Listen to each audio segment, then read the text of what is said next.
Aim right, achieve big at KR Mangalam University.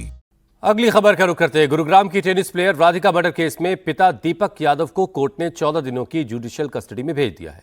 Radhika murder mystery की जांच कर रही पुलिस ने दीपक की पिस्टल से निकली 5 कारतूसों के राज का खुलासा कर दिया, जिसमें से 4 खाली कारतूसें 5 कारतूसों में से जो 4 गोलियां हैं वो राधिका को लगी थी, जबकि 5वीं गोली किचन की दीवार से जाकर टकराई। राधिका पर गोली चलाने के बाद दीपक ने अपने भाई से कन्या वध होने की बात बताई और अपने लिए फांसी की सजा दिलवाने की बात कही। इधर पुलिस जांच के दरमियान पहली बार सामने आई और राधिका की बेस्ट फ्रेंड हिमांशिका सिंह ने अपनी सोशल मीडिया अकाउंट से एक वीडियो मैसेज जारी किया, जिसमें पिछले कुछ दिनों से राधिका के साथ घट रही घटनाओं का उसने खुलासा किया। हिमांशिका ने वीडियो मैसेज में बताया कि राधिका पर फैमिली का बहुत प्रेशर था और राधिका बंदिशों के बीच घुटन महसूस कर रही थी। इस खुलासे से यह भी साफ हो रहा है कि राधिका जिस एकेडमी में कोचिंग कराने जाती थी उसने उसे किराए पे ले रखा था और किराए के कोर्स पर कोचिंग करवाना दीपक को पसंद नहीं था।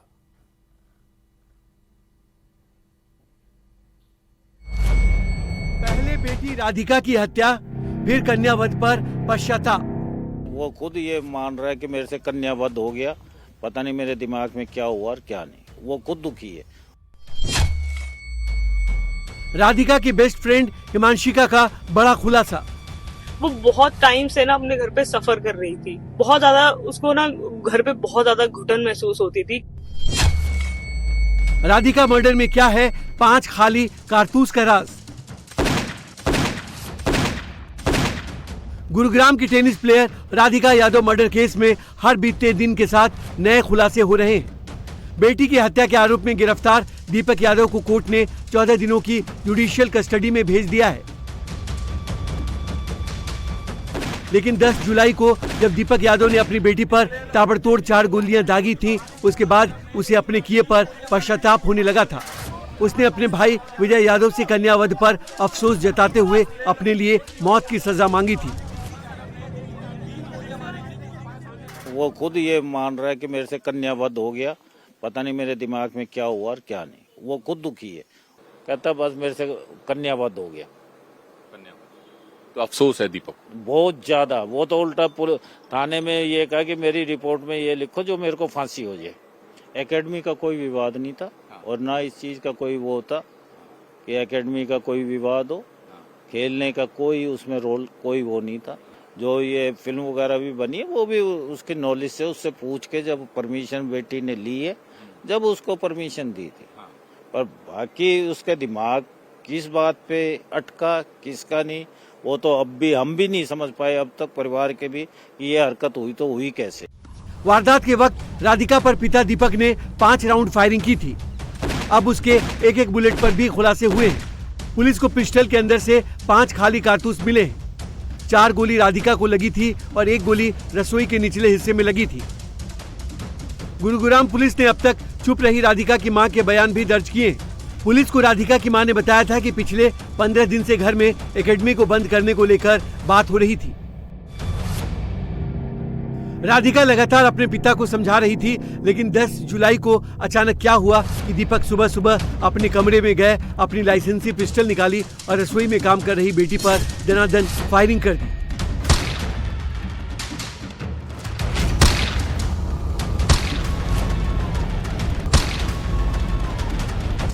राधिका की हत्या के बाद पहली बार उसकी दोस्त हिमांशिका सिंह सामने आई है। हिमांशिका ने राधिका और उसके पेरेंट्स के बर्ताव को लेकर कई खुलासे किए।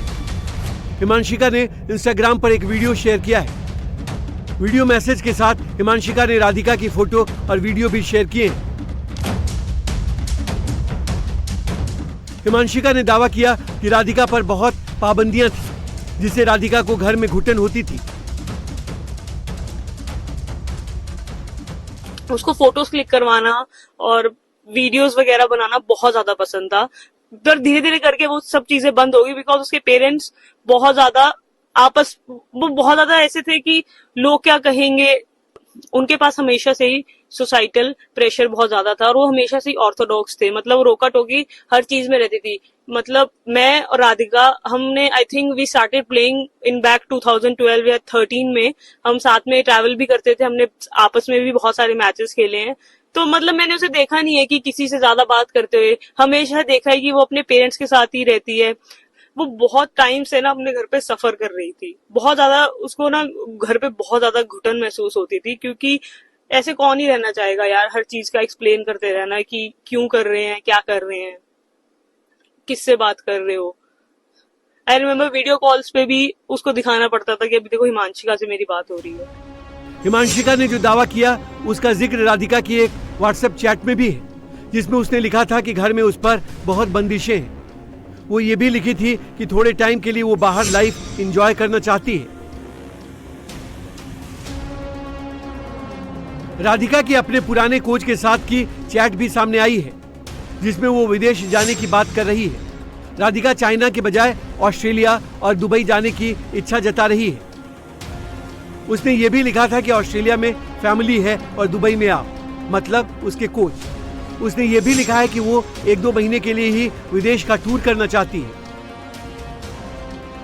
इस चैट की आखिरी लाइन में उसने लिखा था कि उसका मकसद कुछ कोर्स करने का है। दरअसल राधिका टेनिस की कोचिंग से जुड़े कुछ कोर्स करके फुल टाइम कोचिंग जॉब करना चाहती थी। वो घर से दूर रहना चाहती थी, जो दीपक को पसंद नहीं था, लिहाजा घर में तनाव बढ़ रहा था। इधर पुलिस की जांच में एक और चौंकाने वाली बात सामने आई है। अब तक कहा जा रहा था कि दीपक यादव ने राधिका के लिए 2 करोड़ खर्च कर टेनिस एकेडमी खुलवाई थी, लेकिन अब पता चला है कि राधिका की अपनी कोई टेनिस एकेडमी थी ही नहीं। राधिका रेंट पर टेनिस कोर्ट लेकर बच्चों को प्रैक्टिस कराती थी। पिता और बेटी के बीच इस बात पर कई बार झगड़ा हो चुका था। दीपक को बेटी के अलग अलग जगहों पर कोचिंग देने के लिए जाना पसंद नहीं था। राधिका यादव के रेंट पर टेनिस कोर्ट लेने की बात की पुष्टि गुरुग्राम में क्रिकेट और टेनिस कोर्ट चलाने वाले अनिल अंबावत ने भी की है। राधिका के चाचा विजय यादव ने भी माना कि वो ट्रेनिंग के लिए कोर्स बुक किया करती थी। वो कोच थी, मेरे ख्याल कोई एकेडमी वगैरह नहीं खोली हुई थी, तो अलग अलग एकेडमी में जाती। वो चीज़ का उसने मेरे आगे कहा है, सिर्फ ये कहा कि भाई कई लोग बहुत गलत बोल रहे हैं। मैं कहा तू ये बता, हम तो पैसे से भूखा था कि जो बेटी की कमाई का वो है। तो शुरू से उस लड़के ने, उसके बाबा ने, पिताजी ने बहुत मेहनत करी है, बहुत मेहनत करी है। शुरू से पैसे वाले थे। जब इस गांव में किसी के मकान नहीं थे, जब पक्के मकान था, जब औरों के कच्चे थे, चाहे आज कोठियां खड़ी हों। ये लड़की मई में यहाँ आए थे, राधिका और एक लड़का था सावन, दोनों टेनिस प्लेयर थे। और उन्होंने विकास से, जिसको मैंने दे रखा है रेंट पे, उससे उन्होंने रेंट पे लिया था। यहाँ आने के बाद वो, जब मैं सुबह शाम आता हूँ, तो उन्होंने हमारे यहाँ केयर टेकर जो लड़के हैं उनसे बात करी थी कि ऑनर कौन है यहाँ के, तो मेरे से मिले थे वो यहाँ पे। तो उन्होंने कहा था कि जी सर हमने रेंट पे ली है टेनिस, हमारे पास कुछ बच्चे हैं, हम इसे चलाना चाह रहे हैं। पिता दीपक से राधिका के झगड़े की एक और वजह उसका सोशल मीडिया इन्फ्लुएंसर बनने की जिद को भी बताया जा रहा है। हैरानी इस बात की है कि जो बेटी सोशल मीडिया इन्फ्लुएंसर बनना चाहती थी, उसका यूट्यूब या एक्स पर कोई अकाउंट नहीं था। इतना ही नहीं, राधिका ने अपने पिता के दबाव में आकर ही इंस्टा और फेसबुक पर अपने अकाउंट्स को डिलीट कर दिया था। चोट लगने की वजह से राधिका को टेनिस खेलना छोड़ना पड़ा था। लेकिन जब वो गुरुग्राम में टेनिस सीख रही थी, तब उसके पिता को इस पर कोई आपत्ति नहीं थी।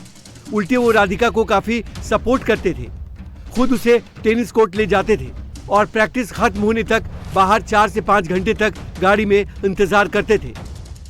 हाँ, वेट करते थे बाहर गाड़ी में बैठ रहे थे, गाड़ी में मतलब ये से यहाँ पे बाहर है तो बाहर एकेडमी कोर्ट के बाहर गाड़ी में पार्क करके वहाँ पे, यहाँ जहाँ जैसे बैठने की जगह है, जैसे अपनी जगह वेट करते थे। जबकि घर पास में ही है, फिर उसके बावजूद भी वो यहीं पे वेट करते थे 4-4, 5-5 घंटे, जितने भी टाइम हो वहीं वेट करते थे। हाँ।